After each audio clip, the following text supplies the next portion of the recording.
Pour bien utiliser les fonctions logiques dans n'importe quel logiciel, que ce soit un tableur ou également dans le domaine de la programmation informatique, eh bien, il faut connaître une première règle qui s'appelle la conjonction et qui, dans le domaine humain, s'appelle l'opérateur et. Alors, l'opérateur et, qui permet de se poser la question de qu'est-ce que vaut une vérité vraie et une autre vérité vraie, ou une vérité vraie et une vérité fausse, ou une vérité fausse et une vérité fausse, est souvent associé dans le domaine de la mathématique à la multiplication. Alors, voyons ceci de manière un petit peu plus directe.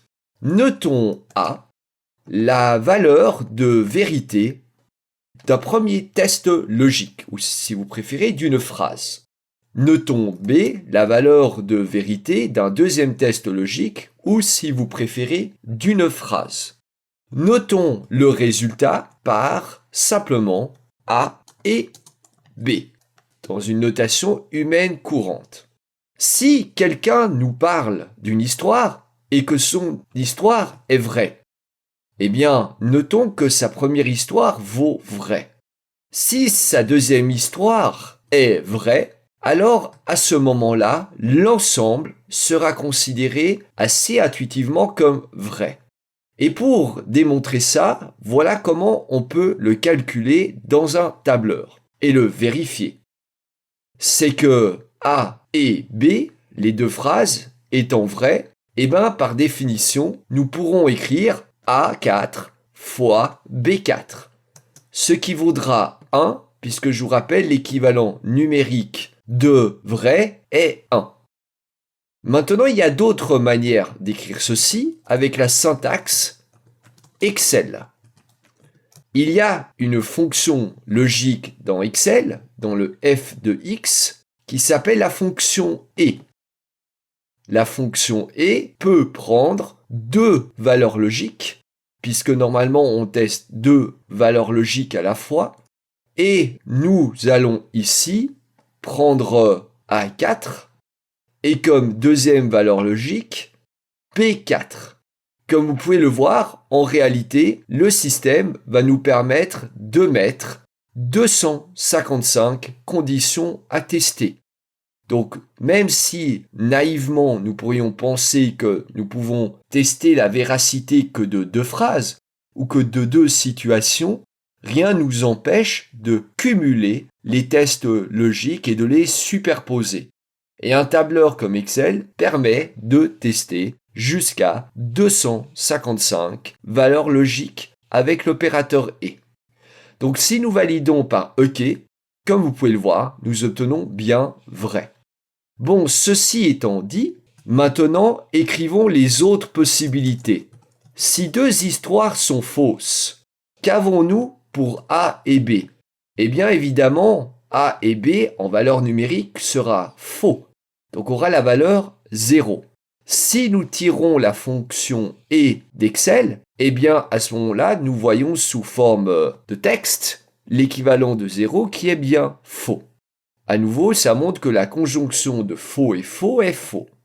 Ensuite, nous pouvons écrire vrai.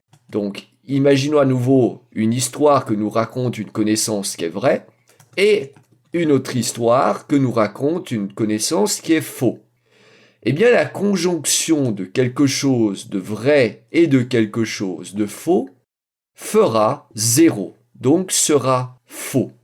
Pourquoi? Parce que simplement l'ensemble est décohérent à cause du fait qu'un des deux éléments ne soit pas tangible. Donc l'ensemble s'écroule. Ensuite, évidemment, dans la syntaxe d'Excel, à nouveau avec la fonction et, eh bien, la valeur textuelle de 0 est faux. Ensuite, nous pouvons nous poser la question, qu'est-ce qui se passe si l'histoire A est fausse et l'histoire B est vraie? Donc c'est simplement le contraire, on dit que l'on commute les deux histoires. Eh bien, à ce moment-là, nous avons exactement le même résultat que précédemment, c'est-à-dire que si la première histoire est fausse et que la deuxième est vraie, c'est la même situation que lorsque la première histoire est vraie et que la deuxième est fausse. Donc nous voyons finalement que avec la conjonction et, donc là je vais écrire le et, eh bien il n'y a qu'une seule situation où l'ensemble est vrai, c'est si tous les éléments le composant sont eux-mêmes vrais. Donc voilà la manière d'utiliser la fonction et dans le tableur tout seul. Et il est important que vous compreniez ces règles qui doivent normalement être comprises comme intuitives avant de poursuivre. Donc je répète, deux histoires vraies font que l'ensemble de l'histoire est vrai. Deux histoires fausses font que l'ensemble ne tient pas. Donc c'est faux. Une histoire vraie utilisant une partie fausse fait que l'ensemble ne tient pas et l'ensemble s'écroule. Donc c'est faux.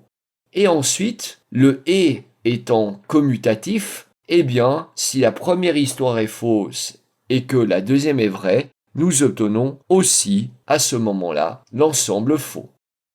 La structure que je vous ai fait ici, visible à l'écran, se nomme une table de vérité dans le monde de la logique booléenne ou également de l'électronique.